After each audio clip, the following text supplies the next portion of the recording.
todas y a todos, decir que es un honor para nosotros tener a Enrique Vergara en el panel esta tarde como Tribunal de la Libre Competencia, más conocido hace muchos años, a los abogados Juan Manuel Figueroa, Gonzalo Bustos, Catherine Cumming, tenemos a Gerardo Valle entre los abogados jóvenes, que ha sido un mandamás de esto, a Claudio Oces, y luego tendremos ahorita a la Loreto Silva, si es que se desamarra de su reunión actual, pero sí lo hace. Los temas son Tribunal de Libre Competencia, contrato de construcción, Dispute Board, contratos de concesiones, en fin, todo lo que tenga relación con lo que podamos enervar entre lo que es la competencia, la libre competencia, lo que es la forma de solucionar los conflictos, los arbitrajes, los dispute board y todo el mundo que rodea a estos grandes temas. Yo la verdad es que más que preparar una introducción, quería hacer la presentación y decirles que los dispute board, quería hablar un poco de ellos, han sido tremendamente importantes en el último tiempo. La verdad es que todos los contratos de construcción, por lo largo que ellos son, por lo complejo que es ir solucionando los problemas que tienen y dejándolos todos para el final, se ha creado en muchas partes un nuevo sistema para resolver los conflictos, que son los dispute boards, que creo yo que es un excelente mecanismo de resolución anticipada y alternativa de los conflictos, especialmente en materia de construcción. Los contratos de construcción son contratos grandes, complejos, largos en el tiempo, muchas veces difíciles de entender, donde la verdad es que entre el mandante y la constructora suelen haber conflictos. Y nada mejor para solucionar los conflictos que ir solucionándolos de a poco. Porque cuando se junta mucho se dice: este contrato costaba 1 y resulta que me están pidiendo otro. No, señor, este contrato puede haber costado 1, pero los cambios durante llevan quizá a que sea más de 2. Depende de qué haya pasado en los 2, 3, 4, 5 años de ejecución de la obra. Y nosotros creemos que si se acompañan esos contratos, en la medida que el contrato avanza, creemos que hemos logrado mucha tranquilidad, tanto para el mandante como para la constructora, en cuanto a los conflictos que puedan tener, y que son humanos tenerlos, se vayan solucionando a poco. En el mundo, la American Arbitration Association cuenta con este tipo de mecanismo del año 2000, vale decir, hay Dispute Board hace 20 años, del International Center for Alternative Dispute desde el año 2004. Nosotros también hemos firmado con la Cámara de la Construcción en el año 2014 un acuerdo para que haya Dispute Board y podamos solucionar conflictos en la medida en que avanzan los tenemos que haberlo logrado, pero nos falta, porque tenemos normativa del Tratado de Libre Comercio, el DS-75, en la cual no digo que nos obliguen, pero se establecen los dispute board y se establece esta forma distinta de solucionar conflictos. En la medida que uno preside el CAM, y sobre todo con el empuje de todos nuestros consejeros y nuestra directora ejecutiva y el personal del CAM, uno se va dando cuenta que la realidad hoy día es que las disputas que antes se hacían y durará mucho tiempo, en muchos civiles y comerciales que se han agregado, ya no son tan útiles como antes, por la demora y porque en realidad requieren de mucha especialización. Uno normalmente cuando designa árbitro siempre se pregunta: ¿y sabe esta materia? ¿Es profesor de esta materia? ¿Ha ejercido en esta materia? ¿Ha tenido otros conflictos de esta materia? Porque la verdad es que uno se da cuenta que para nombrar árbitros o jueces, para que aprendan con las causas que es bastante complejo. ¿Ah? Uno no está para enseñar, sino que los árbitros están justamente para aplicar justicia sabiendo lo que tienen que hacer. Y también hemos llegando a otras cosas, la mediación. La mediación, que hoy día es una institución que se ocupa tanto en el mundo y que estamos luchando para que en Chile se ocupe cada día más. Hemos logrado convencer al ministro de Justicia, Hernán Larraín, de que mande separadamente la reforma procesal civil, la ley sobre mediación, a fin de que pueda ser ley al poco andar. Después de todos los problemas de crisis que estamos teniendo en Chile hoy día, por el coronavirus, por el 18 de octubre, etcétera, la mediación es una forma fácil, rápida, ágil, distinta, diferente, donde hay una persona que pone de acuerdo a otras dos, compartiendo entre los tres el caso y buscando la solución más justa. Seguramente la parte que no logra lo que quiere no es una parte que queda agraviada, es una parte que se da cuenta durante el desarrollo de la mediación que no tenía la razón o no tenía toda la razón. Por lo tanto, creo que hoy día, hablar además de libre competencia, son contratos que estamos haciendo en materia de construcción. Hay competencia, por cierto, pero la otra parte es el Estado, en los contratos grandes de construcción y en los contratos de concesión. Por lo cual hay que tener mucho también cuidado, más allá del dispute board, con quién soluciona los conflictos. El sistema de concesiones nació en Chile, el gobierno de Patricio Aylwin, basado en que los problemas originados en los contratos de concesión iban a ser vistos por tribunales especiales, distintos a los tribunales ordinarios. Desgraciadamente, en un momento se perdió este asunto y se llegó a que el recurso de queja era admisible en los fallos de los tribunales especiales, con lo cual se llevó a los tribunales ordinarios la disputa, la solución final de los conflictos en materia de concesiones.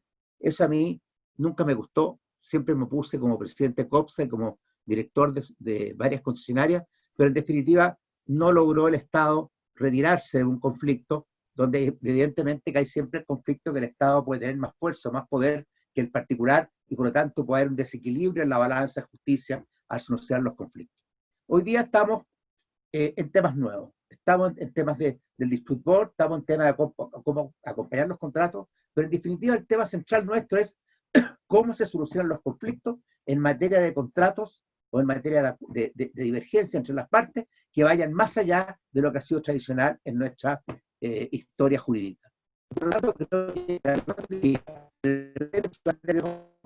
amigo Enrique Vergara, con los distinguidos abogados especialistas en este tema, va a ser muy útil para que mucha gente que está unida a nuestra transmisión de hoy día pueda entender y comprender bien qué nos han ido a organizar este evento y cuál es el resultado que este evento va a tener en procurar explicar debidamente todo este nuevo mundo que estamos viviendo y que cada día es más imperante que vayamos, ya tenemos algo en Chile, pero que vayamos haciendo como algo más tradicional y más de costumbre dentro de los conflictos en el país. Muchas gracias. Creo que tengo que dar la palabra ahora a Enrique Vergara. Oh, muchas gracias, Germán. Y ahí viene, vamos a escuchar ahora al presidente del Tribunal de Defensa de la Libre Competencia, Enrique Vergara. Los dejo con usted. Adelante, Enrique. Muchas gracias, presidente. Bueno, muchas gracias al Centro de Arbitraje y Mediación de la Cámara de Comercio de Santiago por la invitación. La idea de esta brevísima charla es que yo pueda entregarles un contexto del sistema de libre competencia en el cual se enmarca la recomendación normativa número 26 que van a analizar hoy día. Para ello voy a compartir brevemente una presentación. Díganme si se ve.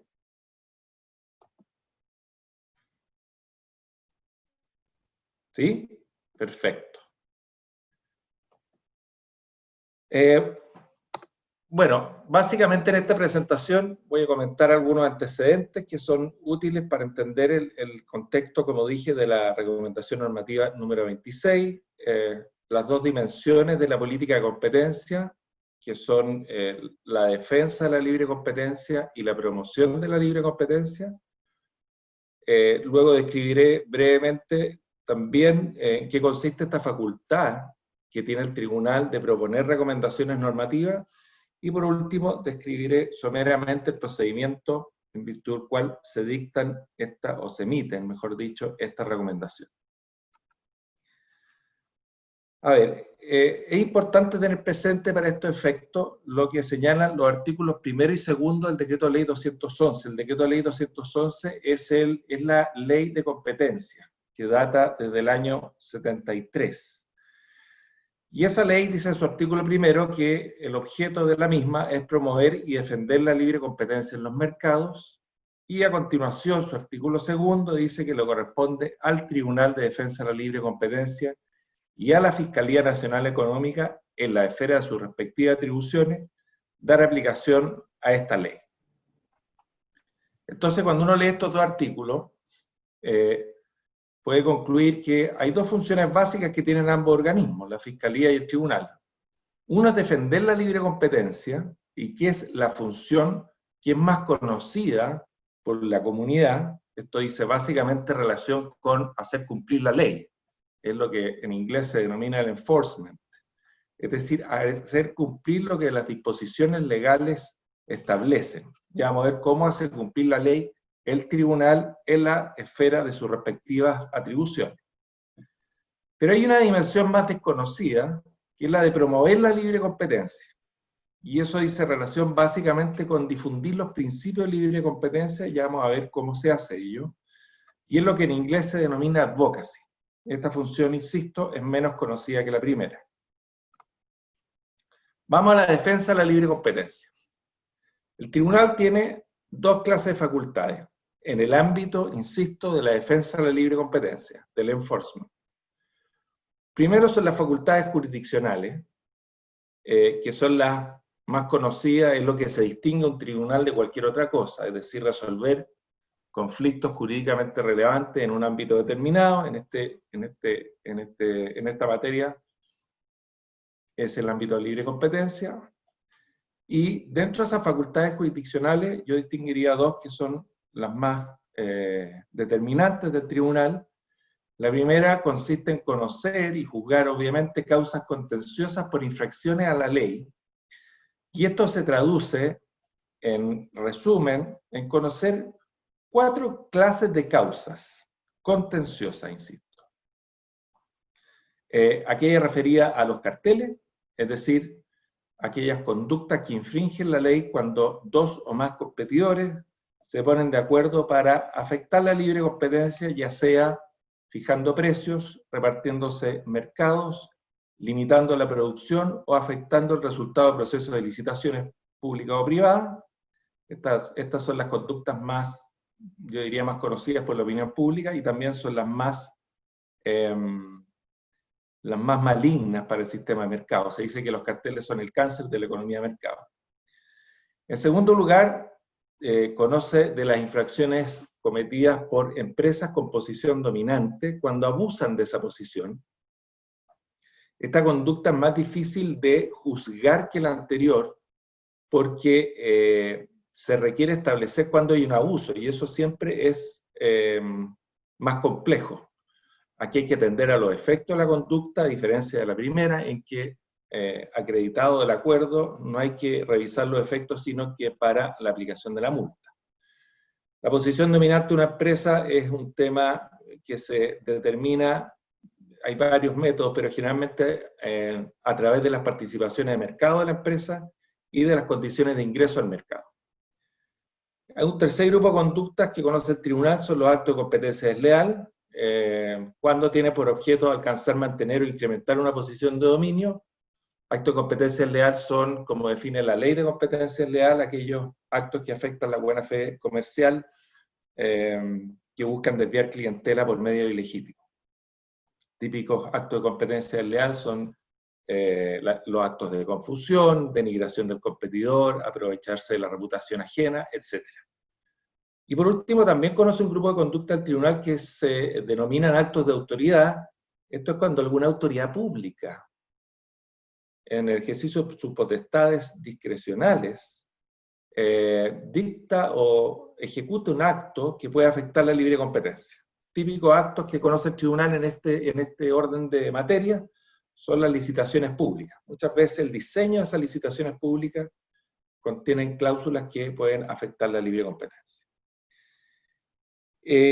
Y una segunda facultad jurisdiccional es aquella que le otorgó la ley 20.945 del año 2016, en virtud del cual el tribunal, actuando como órgano revisor, revisa las operaciones de concentración que son rechazadas por la Fiscalía Nacional Económica.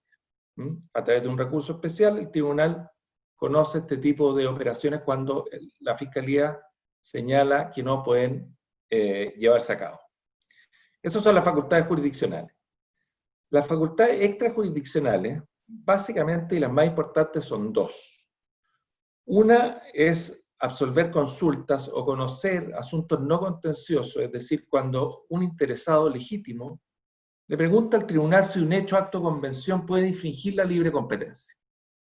El tribunal, en esos procedimientos, determina si el hecho, acto o convención consultado puede llevarse a cabo, y también si es que tienen que cumplirse estas condiciones estructurales o conductuales para que ese acto, hecho, convención, consultado pueda desarrollarse. Y una segunda facultad en este ámbito son la posibilidad que tiene el tribunal de dictar instrucciones generales, a los cuales deben sujetarse los particulares de un mercado determinado. Esta facultad fue sumamente discutida cuando se tramitó la ley 19.911 del año 2003, que creó el tribunal, por cuanto se decía que podía infringir el principio de reserva legal del artículo 19, número 21 de la Constitución. Es decir, se le estaba entregando al tribunal la potestad de regular actividad económica. Finalmente, el Tribunal Constitucional determinó que no se infringía esa garantía constitucional. Esto en el ámbito de la defensa de la libre competencia. En el ámbito de la promoción de la promoción de la competencia, la pregunta que hay que hacerse es qué significa promover la libre competencia. Y en ese sentido, promover la libre competencia básicamente es abogar porque los principios de libre competencia se difundan en el país y especialmente en las políticas públicas de orden económico fundamentalmente, que se expresan o materializan a través de reglamentos y leyes. Se dice que esta función de promoción de la libre competencia tiene dos dimensiones. La primera es crear una cultura de competencia, es decir, las autoridades de libre competencia tienen por misión o como misión difundir los principios de libre competencia, ya sean seminarios, eventos, ante la opinión pública mediante entrevistas, ruedas de prensa, etc. Es decir, crear una cultura de libre competencia. Bien sabemos en Chile lo importante que esto ha sido. Tener una economía de mercado sana significa que se respete la libre competencia. Sin respeto de la libre competencia, el mercado pierde toda su legitimidad. Entonces, esa es una función muy importante de las autoridades. Y la segunda es recomendar a las autoridades públicas que incorporen los principios de libre competencia en las distintas regulaciones que las autoridades públicas emiten. De lo que se trata aquí no es que la libre competencia sea el objetivo o bien jurídico fundamental, sino que las leyes, reglamentos y en definitiva las políticas públicas que legítimamente persiguen algún objetivo, traten de lograrlo sin vulnerar la libre competencia. Es decir, que se trate de compatibilizar ambos objetivos. Es en esta dimensión de promoción de la libre competencia en la que se inserta la facultad que tiene el tribunal de dictar o de recomendar o de hacer proposiciones normativas al presidente de la República a través del ministro de Estado que corresponda. Y esta facultad la tiene tanto el tribunal como la fiscalía. A la fiscalía se le incorporó esta facultad en el año 2016, pero yo diría que la fiscalía, que está por verse o se está viendo cómo la ejerce esta facultad, yo creo que la fiscalía, el ejercicio de esta facultad es un poco más informal, es mediante más conversaciones con la autoridad, mediante más reuniones con la autoridad. En cambio, el ejercicio de esta facultad por parte del tribunal está sumamente regulado, es absolutamente formal, se hace a través de un procedimiento. Y el ejercicio de esta facultad comprende nuevamente dos materias. Primero, proponerle al presidente, insisto, a través del ministro de Estado que corresponda, que se modifiquen o deroguen ciertas normas legales o reglamentarias porque esas normas legales o reglamentarias son contrarias a la libre competencia, y también se le puede proponer al Ejecutivo la dictación de normas o reglamentos, normas legales o reglamentarias para fomentar la libre competencia. Esta facultad muchas veces es incluso más importante que la atribución que tiene el tribunal de resolver conflictos, porque el impacto que puede tener una regulación en la libre competencia puede ser mayor que resolver, por ejemplo, un caso de cartel en el que obviamente se pone fin a la conducta y se sanciona a los responsables, pero esto tiene un alcance mayor porque puede afectar a todo un mercado. Esta facultad de hacer proposiciones normativas a la Ejecutiva es privativa y discrecional del tribunal. Si bien es cierto en la práctica, la mayor parte de las recomendaciones normativas que ha dictado el tribunal han nacido por la petición de un particular, queda a criterio del tribunal resolver si da inicio o no a esa petición. Aquí no actúa a petición de parte del tribunal. E insisto, esto es una facultad como de políticas públicas y por lo tanto parece razonable que el tribunal decida considerando la plausibilidad de la presentación, la oportunidad de la misma, si es necesario o no abrir un expediente de recomendación normativa. En el caso del expediente de recomendación número 26, se abrió por una petición de diversas empresas constructoras. En el ejercicio de esta facultad, el tribunal tiene que sopesar los objetivos de libre competencia y los fines sectoriales de la regulación, legal o reglamentaria, que se trata de modificar, derogar o que se trata de dictar. Tiene que hacer una ponderación de costo-beneficio. Insisto, la libre competencia no es el único objetivo que tienen las leyes y reglamentos. De lo que se trata es que esos objetivos, distintos de la libre competencia, puedan obtenerse sin vulnerarse la libre competencia o afectándola en la menor medida posible. Y una última característica de esta facultad es que no es obligatoria para el destinatario de la misma, no es obligatoria para el gobierno. O sea, el gobierno no está obligado a acoger la recomendación.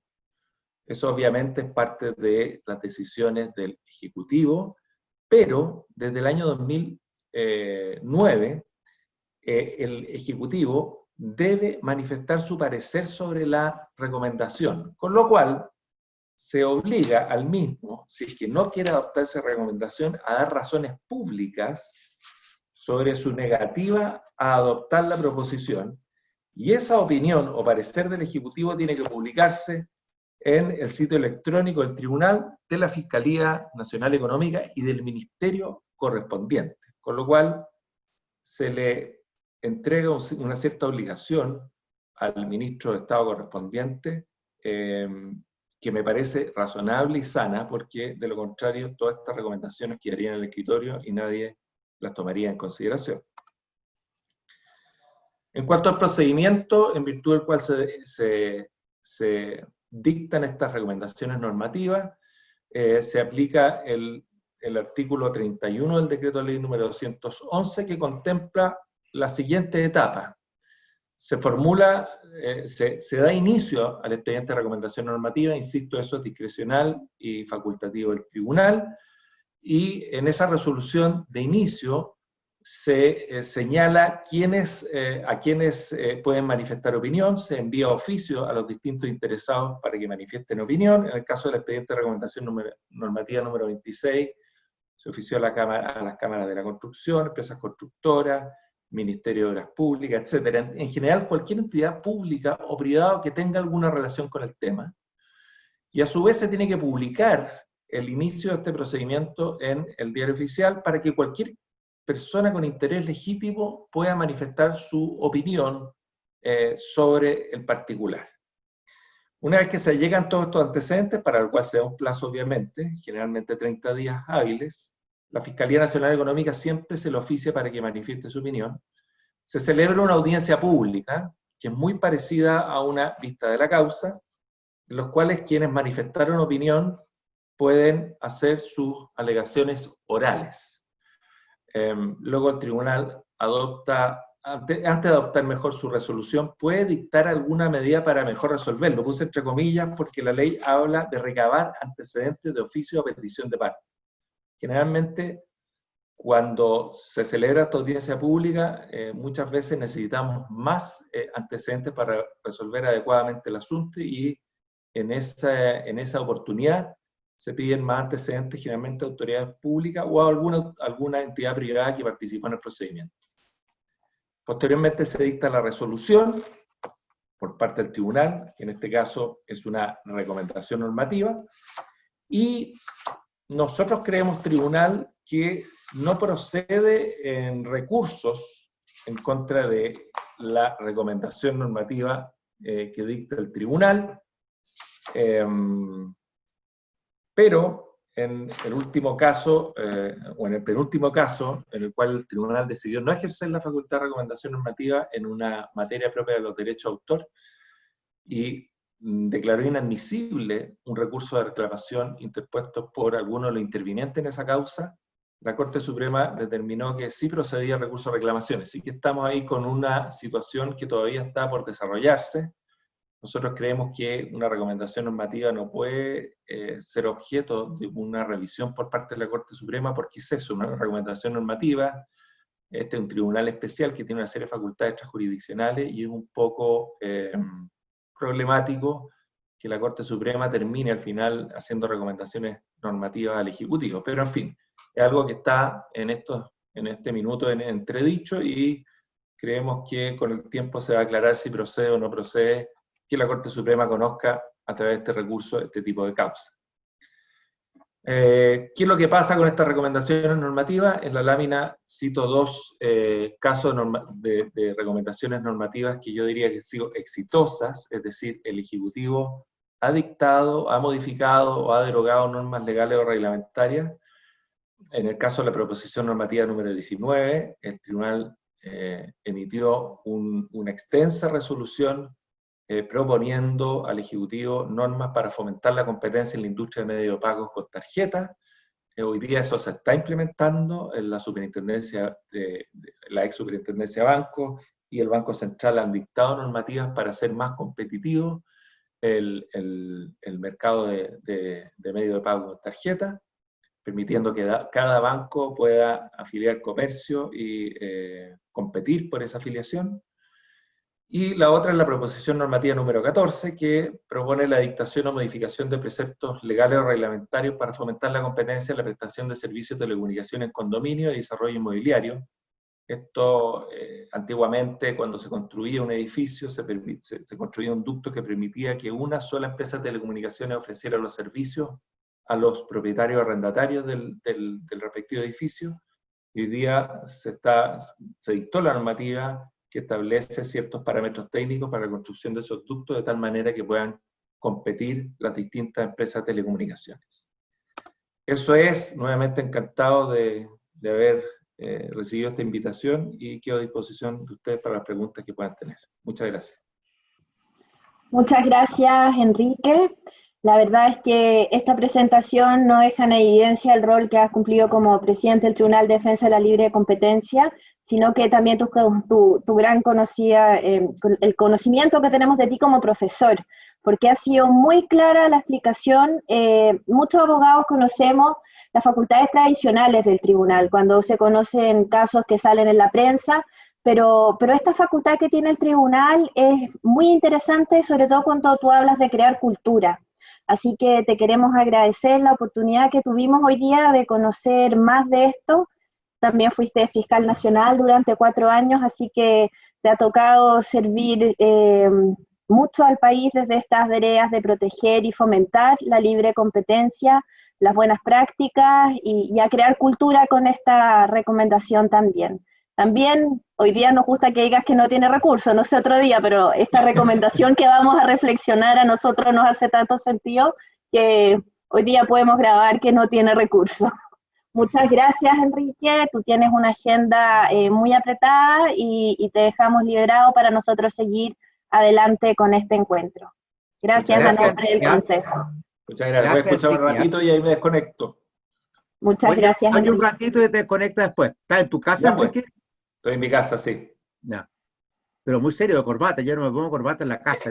Parece que tengo que empezar a ponerme corbata porque la Macarena me lleva a eventos tan importantes como el de hoy día, Enrique. Así que voy a tener que ponerme mis camisitas y con mi corbatita. ¿Ah? Sí, no cuesta nada.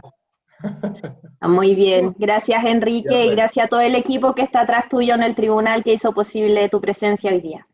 Muchas gracias. Y seguimos adelante, estamos casi con 160 conectados en este webinar para hacer un día de semana a esta hora. La verdad es que es un tremendo logro y la importancia de que hay mucha gente que le interesa estos temas. Vamos a dar paso ahora al panel de reflexión de este expediente de recomendación normativa número 26 y yo voy a dejar con ustedes al moderador del panel, quien va a presentar a los invitados. Él es Juan Eduardo Figueroa. Juan Eduardo es abogado de la Universidad de Chile, tiene un LLM en la Universidad de Heidelberg, es socio del estudio Figueroa, Llanes, Huidobro y Salamanca, ha integrado la Corte Suprema, es director de la Sociedad Chilena del Derecho a la Construcción, por lo que conoce mucho estos temas, árbitro del CAM Santiago, árbitro del Sistema de Concesiones de Obra Pública y un gran profesor. Así que, Juan Eduardo, te dejo con este tremendo panel para avanzar en la reflexión sobre este expediente que nos convoca el día de hoy. Muchas gracias, Macarena. Antes que nada, buenas tardes a todos. y me alegro esta convocatoria que ha tenido este seminario. La verdad que este tema de los dispute boards en los proyectos de construcción es un tema que llegó a Chile, llegó para quedarse.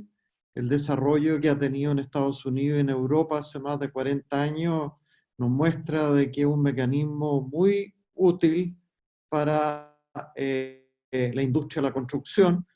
Las grandes obras de infraestructura pública en el mundo y obras también del sector privado se han hecho con la ayuda de los dispute boards, y tiene la ventaja que permite que las obras se ejecuten con menos conflictividad y que haya certeza jurídica para solucionar en forma temprana los conflictos, que es usual que en cualquier proyecto de construcción se presentan.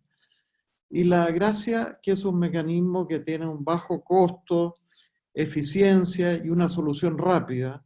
De modo que esta iniciativa de este seminario creo que se enmarca dentro de una forma que ya estamos viendo que en Latinoamérica, en distintos países, está tomando fuerza también, de modo que nos entusiasma mucho saber que el Ministerio de Obras Públicas ha hecho suyo el interés de incorporar al reglamento de obra pública un mecanismo de solución temprana. Y para tratar esta materia tenemos hoy día 3 destacados panelistas, los 3 abogados que han estado trabajando en todo este tema. En primer lugar, tenemos al abogado Gonzalo Busto, que es máster en Dirección y Gestión de Empresas de la Universidad de Alcalá, Madrid, magíster en Derecho de Empresas de la Universidad del Desarrollo y diplomado en Macroeconomía en la Universidad de Turín. Es actualmente gerente de Asuntos Regulatorios de la Cámara Chilena de Construcción y tiene más de 20 años de experiencia en el gremio y en la industria de la construcción, y ha estado activamente trabajando en todo este tema, de modo que su visión va a resultar muy interesante para lo que vamos a discutir. Luego tenemos a Gerardo Valle. Gerardo también es abogado de la Universidad Católica, máster en Law en New York University y National University of Singapore, profesor de diversos cursos relacionados con temas de arbitraje y de libre competencia, y es socio del estudio Irarrázaval, Ruiz Tagle, Valle, Sala y Vial. Y luego tenemos a Catherine Cummings. Catherine es abogada y magíster en Empresa Internacional de la Universidad de Barcelona, diplomada en Derecho Inmobiliario y Urbanismo de la Universidad Adolfo Ibáñez, con más de 20 años en experiencia en el derecho administrativo y en contratos de obra pública, concesiones, mitigaciones viales, normativas de contratación pública. Trabajó 13 años como jefa jurídica en el Ministerio de Obras Públicas y actualmente se desempeña en forma independiente y es la secretaria ejecutiva del Comité de Resolución Temprana de Controversia. Bueno, sin más, me gustaría que pudiéramos entrar en esta conversación, el panel. La verdad que todos estos temas son temas que están evolucionando rápidamente y que ya no estamos hablando de una simple idea, sino que, como vamos a ver, la incorporación en Chile de los dispute boards entró en tierra derecha.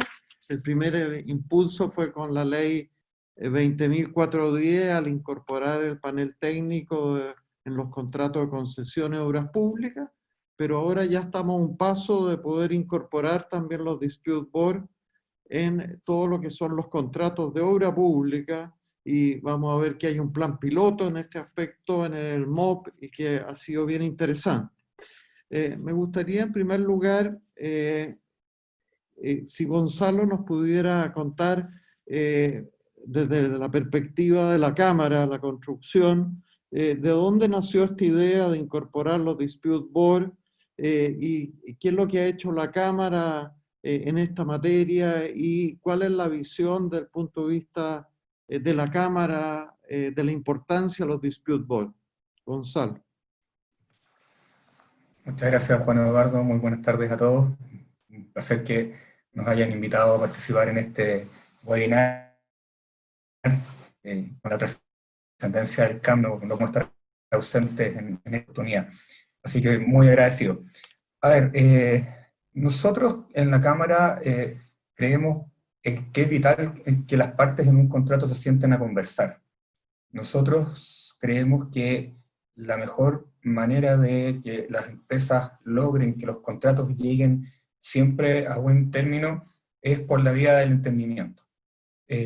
Para eso nosotros tenemos una institucionalidad interna que permita al interior de la Cámara que las empresas, cuando haya conflictos o eventuales conflictos, porque la idea fundamental es prevenir que existan los conflictos, que las empresas se puedan sentar a conversar. Tenemos comités de ética, tenemos protocolos que ayudan a las empresas socias a tener un diálogo permanente, y como señalaba antes, la eventualidad o, en el peor de los casos, con un conflicto ya declarado entre las partes, hacer un primer intento por conversar. Ahora, si esto no es posible, y aquí incluyo los contratos a toda la cadena de valor, no solamente a los grandes contratos de construcción, sino que para nosotros es vital que este entendimiento se dé en toda la cadena, porque nos pasa al interior del gremio que muchas de las empresas nuestras son contratistas de mandante público o de grandes empresas privadas, pero también nuestras empresas socias son mandantes de otras empresas que también son socias de la Cámara. Entonces esta interacción es muy amplia, es muy grande, y se da en todo el ámbito de la cadena de valor. Por lo tanto, para nosotros es fundamental que estas instancias se den. Ahora, como señalaba, cuando ya es imposible y el conflicto está declarado, bueno, tenemos que contar con herramientas que sean eficientes y que nos permitan, en el mejor de los casos, tratar de evitar que haya un aumento en la judicialización. Y por lo tanto, nosotros creemos que es fundamental tener herramientas como la mediación o herramientas como la resolución temprana de controversia antes de llegar a instancias jurisdiccionales, como podría ser un arbitraje, como podría ser los tribunales ordinarios de justicia. Por lo tanto, nosotros, y en lo personal me ha tocado a mí, ya desde el año 2007, venir trabajando, recogiendo experiencias internacionales, recogiendo lo que es la legislación comparada, y algunas experiencias que se fueron dando también en nuestro país. Recordemos que algunos mandantes, grandes empresas del Estado también tuvieron en algún momento incorporados los paneles. Son experiencias que en mi opinión fueron exitosas. Habría que preguntar a los mandantes qué opinión tuvieron ellos después de terminados estos contratos, porque esto no siguió, pero en mi opinión fueron bastante exitosas como plan piloto. Eran los primeros contratos en los que se estaban introduciendo los paneles, pero ya desde esa época en la Cámara se viene hablando de los paneles, y fundamentalmente, bueno, nosotros lo que hemos venido haciendo es tratar de que en los contratos se vayan incorporando. Es mucho más fácil con un mandante privado poder incorporarlo, y tanto es así que ya desde esos años, y aquí Juan Eduardo se acordará porque fue parte importante del trabajo que se hizo en esa época, redactamos un reglamento que está a disposición hasta el día de hoy de las empresas socias de la Cámara, que cuando ellos quieran voluntariamente incorporar los paneles al interior de los contratos, tenemos un modelo de reglamento de cómo funciona un panel, y que está sacado de la experiencia que hubo en Chile, de este plan piloto que comentaba en Chile, con algunos contratos, pero también, y ahí con la ayuda vital de Juan Eduardo en su minuto, nos dimos una vuelta larga en la legislación comparada, y por lo tanto creemos que tenemos un reglamento que es bien sólido, es bien robusto, y que hasta el día de hoy, a pesar de que ya han pasado sus buenos años, sigue plenamente vigente y a disposición, como señalaba, de nuestras empresas socias. Lo señaló el presidente Germán Chadwick hace un rato. Creo que es fundamental cuando dos empresas se enfrentan ante la eventualidad de un conflicto, o ya un conflicto declarado, que las personas que van a dirimir o que van a aconsejar en el caso de un panel, de esta asesoría que representa un panel, sea vinculante o no. Ahí podemos empezar a discutir la naturaleza jurídica de los paneles, pero en general estas recomendaciones que entrega el panel no es cualquier recomendación, sino que aquí es vital la experiencia que tienen los panelistas, y ya sean ingenieros o ya sean abogados, estamos hablando de gente que tiene mucha experiencia en la materia, que por lo tanto, lo que me ha tocado ver es que en general no se cuestiona la recomendación, o se cuestiona en muy pocos casos, son muy pocos los casos que se conocen que siguen avanzando hacia instancias posteriores, porque finalmente se está en presencia de recomendaciones que vienen de gente seria, que conoce la materia, que tiene gran experiencia en los temas, y por lo tanto son una garantía de seriedad de que la recomendación no es cualquier cosa y no va a ser una recomendación antojadiza. Por lo tanto, creemos que esto es vital en los paneles, y así lo hemos tratado de hacer. De hecho, hicimos nosotros el intento de generar un listado de panelistas, pero finalmente, y también lo señaló el presidente Chadwick hace un rato, finalmente se terminó firmando un convenio con el CAM, porque nosotros, claro, teníamos muchos especialistas, muchos ingenieros, pero eran todos representantes de las empresas socias, la mayoría eran entonces representantes de los contratistas, entonces se nos producía el problema, bueno, nos faltan los representantes de los grandes mandantes. Por lo tanto, decidimos no seguir nosotros, no perseverar en la generación del registro, y eso finalmente lo toma CAM, y bueno, el registro ya no depende de la Cámara, y también el Colegio de Ingenieros en algún minuto hizo un intento similar, pero hoy día ya está en instancias superiores. Ahora, ¿por qué nosotros llegamos al expediente de recomendación normativa? Fue porque algunas empresas socias de la Cámara presentaron este requerimiento ante el tribunal por otras materias. Fundamentalmente estaban hablando algunos temas relacionados con consorcios, otros con el registro de empresas en el registro del MOB, y temas que a nosotros nos hacían sentido, y por lo tanto se tomó la determinación de hacernos parte en este requerimiento. Y asesorados por otros los panelistas que están acá, que lo estoy viendo ahí en la pantalla, Gerardo Valle, que fue nuestro asesor en estas materias, decidimos que era una buena oportunidad de plantear este tema de manera adicional a lo que ya se estaba requiriendo, y convencidos de que incorporar mecanismos de resolución temprana de controversia también en el sector público, en los contratos con el MOB, podía ser de vital importancia a la hora de aumentar la competencia, y precisamente ese fue nuestro ánimo cuando decidimos incorporarlo como una materia adicional. Lo tomamos, lo presentamos, y bueno, colaboramos activamente durante todo el procedimiento, tanto en el tribunal como en la fiscalía, y siento que finalmente el éxito que se tuvo, tanto en las demás materias, pero en esta en particular, nos lleva a pensar que sí existe la necesidad, y sí estamos muy contentos de que ya a través del plan piloto, y ahora en el trabajo que se está haciendo en el Comité de Dispute Solution Board para incorporar las modificaciones necesarias al DS75, están dando los frutos, y por lo tanto creemos que ha sido un trabajo largo, pero que ha valido plenamente la pena. Muchas gracias, Gonzalo, muy ilustrativo todo lo que has compartido. Me gustaría ahora, si Gerardo nos pudiera contar un poco cómo surgió la idea de utilizar la herramienta de la libre competencia en relación a los dispute board, tratando de explicar qué relación hay entre ellos y por qué, en definitiva, el Tribunal de Defensa de la Libre Competencia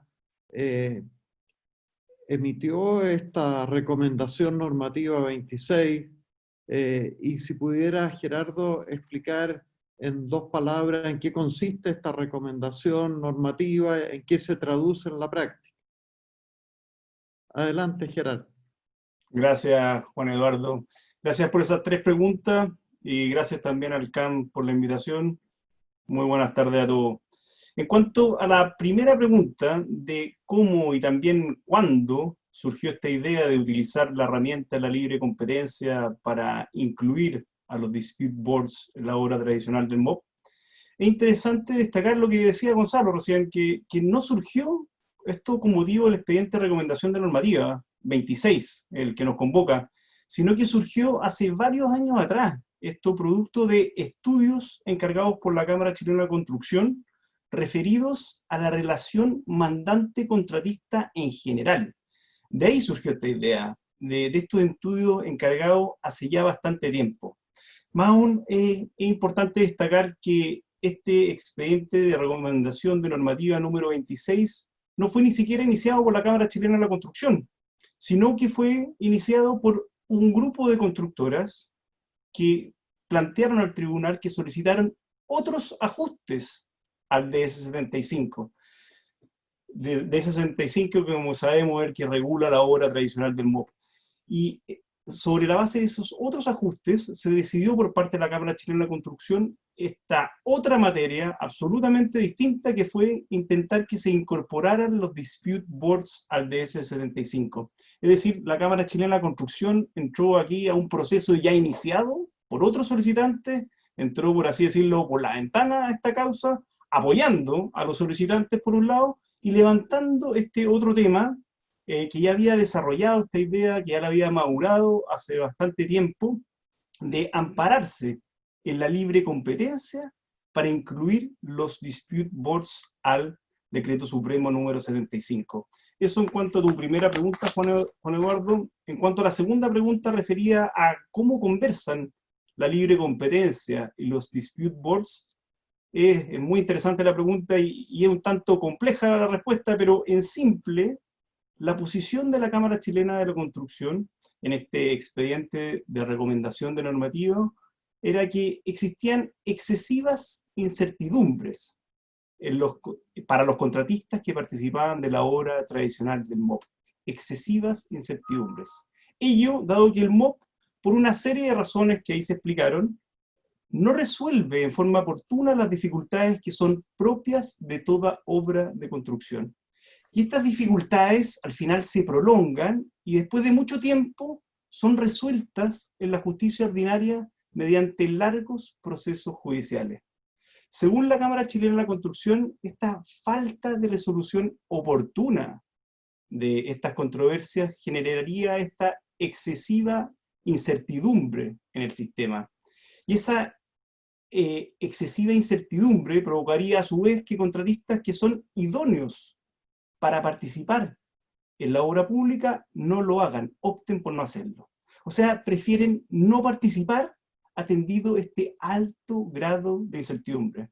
Lo anterior, ¿qué hace? ¿Qué hace que ocurra? Hace que reduzca la participación de oferentes, restringiéndola únicamente a los que estén dispuestos a tolerar esta excesiva incertidumbre, sin que sean necesariamente estos los contratistas más idóneos, sino los que están tolerando esta incertidumbre. Pueden haber algunos que sean más idóneos, mejores, más eficientes, pero que no quieran participar producto de esta excesiva incertidumbre. La Cámara Chilena de la Construcción engarzó estas dos materias y dijo, bueno, la incorporación de los dispute boards, a nuestro juicio, Cámara Chilena de la Construcción, disminuiría estas incertidumbres en el sistema y ampliaría con ello el número de oferentes que estuvieran dispuestos a participar, incrementándose, por tanto, la competencia en el mercado de que se trata. Esta es la forma en la cual la Cámara Chilena de la Construcción vinculó, por un lado, lo que es la libre competencia con los dispute boards. Y finalmente, y en cuanto a la última pregunta, Juan Eduardo, ¿qué resolvió el Tribunal de Libre Competencia en relación con este expediente de recomendación de normativa? El Tribunal de Libre Competencia fue muy preciso en este punto, eran varias las materias de este expediente de recomendación de normativa, pero yendo al quid del asunto, en el considerando número 83, que a mi juicio es el clave en relación con esta materia, dijo que la existencia de un sistema de resolución de conflictos que pueda disminuir la conflictividad en una etapa temprana, o sea, cuando ocurre el problema, es decir, justo como actúan los dispute boards, podría tener un efecto positivo en las condiciones de la competencia de las licitaciones de obras públicas. Ello precisamente porque disminuía esta incertidumbre respecto de estos riesgos asumidos. Eso fue en definitiva lo que resolvió el Tribunal de Defensa Libre de Competencia y por tanto optó por ocupar esta facultad que explicó muy bien el presidente del tribunal en esta charla, de recomendarle al MOP que incorporara los mecanismos de resolución temprana de controversias, o dispute boards, digo mecanismos de resolución temprana de competencia, de controversias, perdón, porque eso es el nombre que le ha puesto el MOP, al Decreto Supremo número 75. Eso sería, Juan Eduardo, en relación con estas tres preguntas. Muchas gracias, te las agradezco. Muchas gracias, Gerardo. Muy clara la explicación. Me gustaría ahora que Catherine nos pudiera contar un poco la experiencia desde la perspectiva del MOP, hasta cómo tomaron el Ministerio de Obras Públicas esta recomendación del Tribunal de Defensa de la Libre Competencia, y también si nos pudieras contar un poco cuál ha sido la experiencia del MOP en la implementación de este plan piloto de la resolución temprana de controversia, y por último que nos contara en qué está la modificación del Decreto Supremo 75 que incorpora este mecanismo de solución de controversia para las nuevas obras que vengan por delante, como un mecanismo facultativo que acompañe desde su inicio de la obra y que emita recomendaciones. Te dejo, Catherine. Hola, muchas gracias Alcán por esta invitación y voy a contestar tu pregunta, Juan Eduardo. Bueno, aquí el Ministerio de Obras Públicas lleva tiempo trabajando en estos mecanismos de resolución temprana de controversia y partió con un plan piloto que tuvo por objeto y tiene, porque hay algunos que todavía no terminan, llevar este mecanismo a nuestra realidad, a la realidad de nuestro país, a la realidad de nuestros contratos de obra pública. Y este plan piloto se hizo en 4 distintos contratos, uno de una construcción de un sistema de regadío, un parque inundable, mejoramiento de una carretera y la construcción de un embalse, justamente para tener la visión de los distintos contratos de obra pública. Bueno, este plan piloto la verdad es que ha funcionado bastante bien porque nos ha dado aprendizajes positivos y negativos para poder redactar y regular este mecanismo en el Ministerio de Obras Públicas. Podemos decir que de los resultados de este plan piloto, bueno, este plan piloto surge mediante un convenio entre los contratistas que estuvieron dispuestos a participar en este plan y el Ministerio de Obras Públicas. Y está formado por un panel de expertos que se ofrecieron a colaborar con este plan.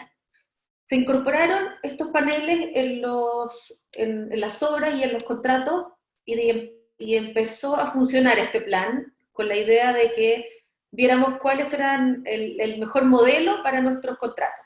Y finalmente tenemos aquí 3 grandes temas que hemos aprendido de este plan piloto. 1, el momento en que se resuelven las controversias. 2, la composición del panel. Y 3, qué aspectos debe tener un contrato para tener la menor cantidad de controversias posible. Primero, el momento en que se resuelven las controversias es muy importante, ya que comprobamos que si el panel no acompaña desde el principio la ejecución del contrato, no va a tener no va a estar en el tiempo oportuno para resolver la controversia. Por lo tanto, los paneles, la propuesta que va a hacer el comité, que es en el que participo yo, va a ser de que se creen paneles desde el inicio del contrato para que acompañen en la ejecución a las partes. Esto surgió a raíz de un ejemplo en el plan piloto en que se resolvió una controversia, pero al resolver la controversia nos dimos cuenta todos de que ese mismo problema lo hubiesen resuelto antes, habría sido mucho menos costoso tanto para el MOP como para el contratista. Bueno, la composición del panel, la verdad es que vamos a sugerir 2 ingenieros o expertos de la construcción y un abogado que tenga conocimientos en derecho administrativo para que le puedan dar un respaldo técnico y legal a las recomendaciones que hagan los paneles. Y bueno, y acá surgió algo que es bastante interesante, porque uno de estos contratos no tuvo controversia, y terminó dentro de plazo, y se llevaban bien con la comunidad. Entonces dijimos, ¿qué es lo que tiene este contrato que permitió que funcionara tan bien? Y bueno, lo que fue, los puntos que logramos ver que hacían este contrato más eficiente son, primero, que los terrenos estaban disponibles a tiempo, o sea, las expropiaciones. Después, existía una buena relación con la comunidad en la cual se estaba construyendo este proyecto. Tercero, tenían un buen proyecto de ingeniería. Eso fue bastante importante. Y por último, que es donde yo me voy a detener porque el mecanismo se basa en esto, es que había un ambiente colaborativo entre las partes. Eso fue determinante. O sea, el contratista con el Ministerio de Obras Públicas, a través del inspector fiscal, tenían una muy buena relación. Y eso es lo que queremos nosotros, mediante el Comité Ejecutivo de Resolución Temprana de Controversia, que está formado por representantes del Ministerio de Obras Públicas, de la Cámara Chilena de la Construcción, y expertos en Dispute Board, en Derecho Administrativo, en Derecho a la Construcción. Es un comité de excelencia en realidad, y se va a proponer un proyecto que contemple todos estos aprendizajes mediante la modificación del DS-75, que regula la contratación de obras públicas, pero principalmente aquí hay, como dijo Enrique Vergara antes, que había que crear una cultura de la libre competencia. Bueno, acá tenemos que crear una cultura del trabajo colaborativo, porque sin esa colaboración entre las partes y sin confianza, este sistema no funciona. Y para eso vamos a tener que capacitar y volver a educarnos, crear una nueva cultura. No sé si hay alguna otra pregunta. Gracias, Catherine. Me gustaría ahora, si pudiéramos dejar algún espacio para las preguntas de los asistentes al webinar. Laura, ¿tenemos algunas preguntas ahí? Sí, Juan Eduardo, justo hay una pregunta que llegó de Daniel y está dirigida, Daniel Estipo, y está dirigida a Catherine. En realidad son varias. ¿Cómo se implementará en la práctica? ¿Que se aprobará una base especial por decreto supremo? ¿Podría haber algún problema de constitucionalidad? En relación, ¿qué pasará, dice, si el MOP y o el contratista no toman en cuenta la resolución del MRTC? Yo creo que esa puede ser una pregunta. No sé con cuál quieres abordar primero, Catherine. Voy a contestar una en general, que se refiere como más bien a la legalidad del mecanismo. Y este mecanismo es no vinculante, una regulación que hace el panel que no es vinculante para las partes. Sin embargo, tiene un valor para ellas en eventuales juicios posteriores. Ahora, la idea que tiene este mecanismo justamente es que esta recomendación sea un acuerdo entre las partes y sea aceptada por ambas partes para que se pueda cumplir. Esa es la idea. Y bueno, pues si no se logra ese objetivo, se puede utilizar en algún juicio posterior. Y respecto a la inconstitucionalidad, dado que no es vinculante, no existe, no sé dónde podría estar la inconstitucionalidad en ese caso. Yo creo que legalmente está bastante bien respaldado.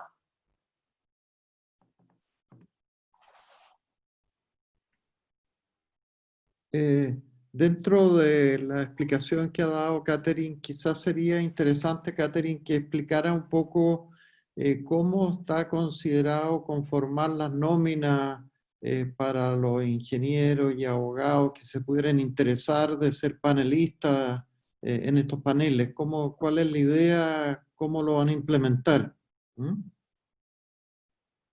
Bueno, vamos a proponer un registro de panelistas que van a tener sus especialidades, su experiencia, y va a ser remunerado ese cargo, y se van a buscar principalmente profesionales que tengan mucha experiencia en construcción y en obras públicas, y respecto a los abogados, en derecho administrativo y y en todo lo que tiene que ver con la regulación de los contratos de obra pública.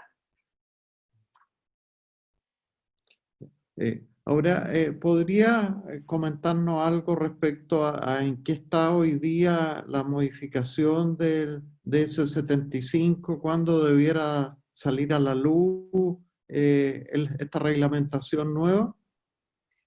Bueno, nosotros como comité ya estamos terminando el proyecto, nos quedan unos puntos que yo creo que en unos 15 días más vamos a estar listos para enviar el proyecto al Ministerio de Obras Públicas.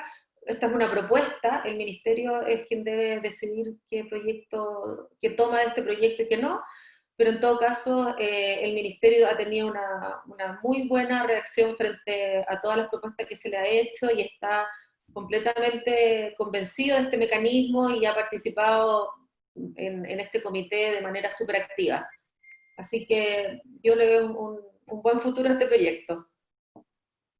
Don Juan Eduardo, acá veo una pregunta súper buena también, que la hizo María Teresa Muñoz, que como ex abogada del Consejo de Defensa del Estado, nos comenta que el MOB es su principal cliente, el 50% de las causas. Sin duda, los boards pueden ser un aporte para disminuir la alta litigiosidad. Entonces, la pregunta va, yo creo que dirigida a cualquiera de ustedes al que desee contestarla, pero dice, ¿creen los panelistas que los boards deberían estar facultados para recomendar al MOB modificaciones a los... hay como un corte en general? Lo pregunto porque a mi juicio muchas veces los contratos son demasiado generales y no permiten resolver aspectos fundamentales a la hora de la controversia.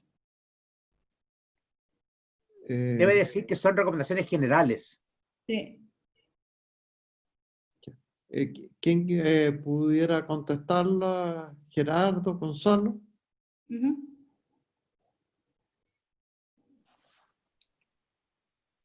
Yo creería que Gonzalo mejor más adecuado para hacer respuesta.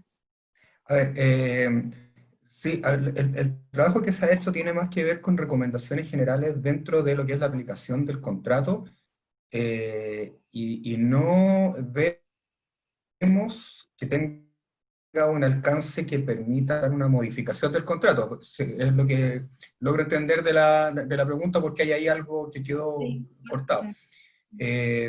Por lo tanto, no estamos pensando en que se recomiende la modificación del contrato, estamos pensando en que con el contrato existente las partes sean capaces de prever eventuales conflictos o de resolver de buena manera los conflictos cuando se declaren. Tal como dijo Catherine hace un minuto, aquí lo fundamental y lo que nosotros buscamos es que haya un entendimiento de las partes, que seamos todos capaces de sentarnos a conversar y guiados por este panel de especialistas en derecho a la construcción, especialistas en grandes obras públicas, abogados con experiencia en derecho administrativo, también en derecho procesal, porque es que el abogado aquí es el que tiene el rol de llevar el procedimiento, por lo tanto también tiene que tener acabados conocimientos en esa materia, resolver la conducta. No creo que sea tan ambicioso el plan como para recomendarle al MOB que modifique contratos que ya están licitados, que están pasados por Contraloría, que están vigentes y en plena ejecución.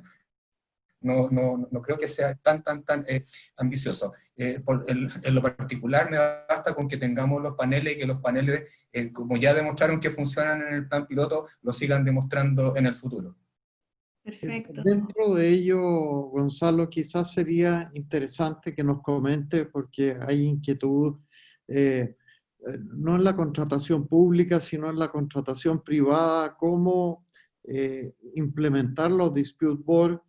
Sabemos que el CAM ha hecho un esfuerzo grande, hoy día tenemos ya hace varios años un reglamento de dispute board y que facilita poder llevar adelante toda esta tarea, pero lo que hemos visto que hay muchos mandantes que no incorporan en sus contratos la cláusula escalonada de solución de controversia, considerando dispute board, porque tienen temor, que se sienten que de alguna manera van a perder el control del contrato, o que en definitiva es un costo adicional para el desarrollo del proyecto. Existen algunos temores que me gustaría, si nos pudiera explicar desde el punto de vista de la Cámara, cómo lo ven esto y qué bondades tiene para los mandantes tener un dispute board. Sí, a ver, para nosotros lo más importante, ya lo he señalado varias veces, es la posibilidad de prevenir los conflictos. Y si no es posible prevenirlo, al menos generar instancias previas a la judicialización. Nosotros somos unos convencidos de que un contrato bien ejecutado, que no tenga un gran aumento de costo y que se desarrolle dentro de los plazos estipulados es el mejor contrato. Un contrato que se judicializa y que termina varios años después. El año pasado, ustedes recordarán una sentencia de una obra grande que se demoró 10 años el juicio. Nadie quiere eso. Entonces, creo que tanto para los contratistas como para los mandantes, la mejor forma de ejecutar un contrato es que se ejecute en tiempo, dentro de los plazos y dentro de los costos que estaban estimados.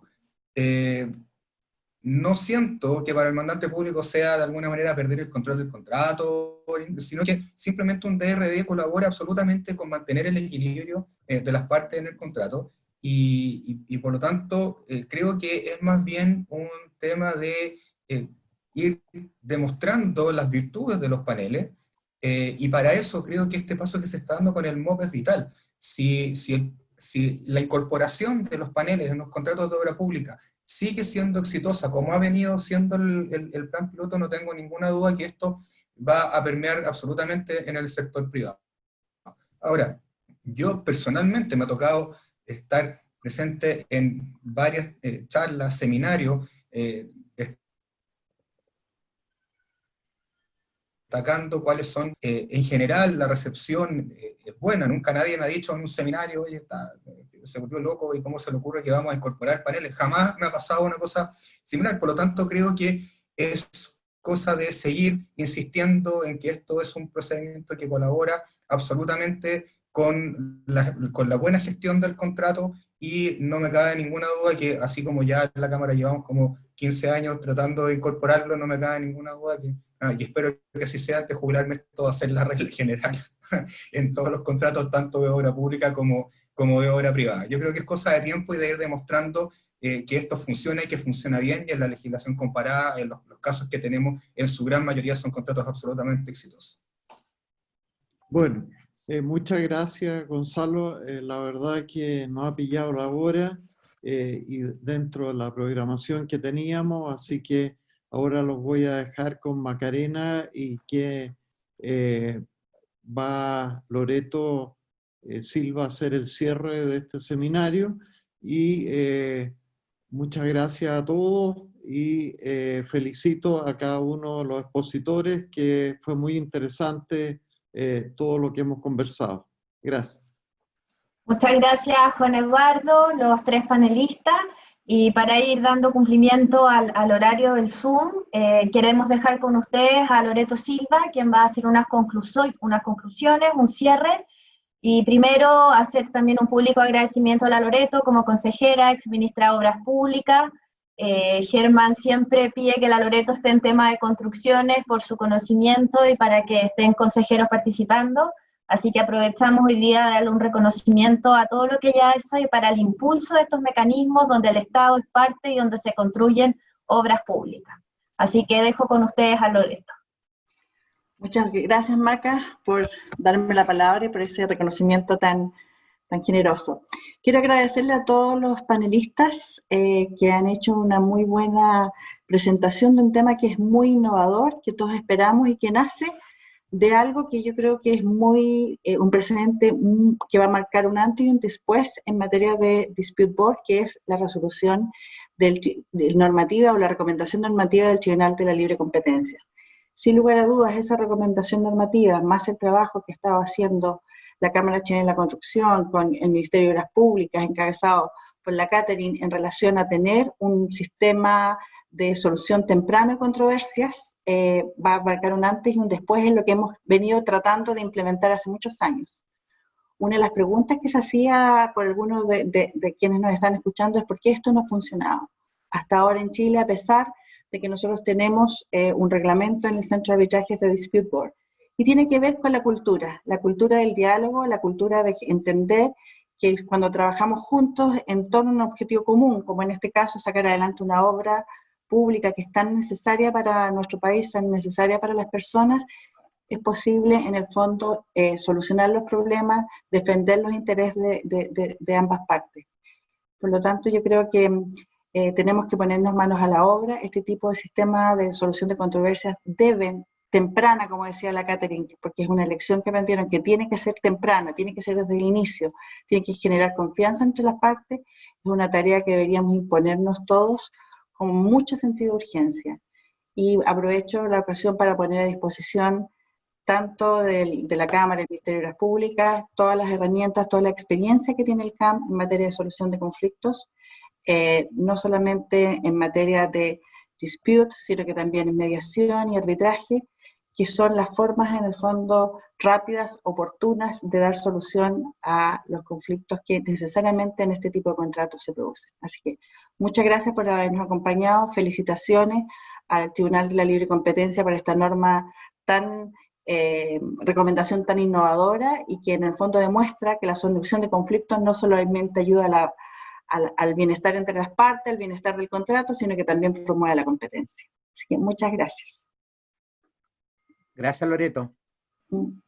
Gracias, Loreto, gracias, Germán, gracias a todos los que nos acompañaron hoy día, grandes panelistas, tuvimos más de 160 personas acompañándonos, y ojalá esto vayamos haciendo una realidad antes que después en esta colaboración pública-privada que quedó aquí de manifiesto en el Zoom de hoy día organizado por el CAM Santiago, y a instancias de Gerardo Valle, así que hago el reconocimiento, Gerardo, esta fue tu idea, así que muchas gracias por la iniciativa. Hasta un próximo evento y gracias a todos, cuídense mucho.